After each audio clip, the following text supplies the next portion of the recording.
Okay, mimi nataka niwaelezee hiki kitu kimoja ambacho cha tofauti sana na nadhani watu inabidi watulie waelewe. Ngoja nikwambie. Unamwona GSM?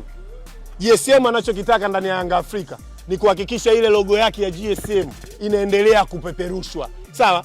GSM hana shida ya milioni 6 ya uwanja ya viingilio, hana shida hiyo. GSM analipa mishahara Yanga, GSM analipa posho Yanga, GSM anatoa bonasi, GSM anafanya kila ambacho nakijua Yanga Afrika. Sio, umeelewa? Sasa leo hii akagombanie eti hela ya uwanja, uwanja una shughuli, eti mimi nataka hela, nataka mapato. Sio kweli. Anachokitaka tajiri ni kuhakikisha brand yake inazidi kutembea na ile legacy kwamba mimi nimeshiriki na Yanga Afrika, huu uwanja wa Yanga Afrika wa milele, jina langu lipo. Ndio matajiri wanachokitaka na ndio timu zote Ulaya tunaziona.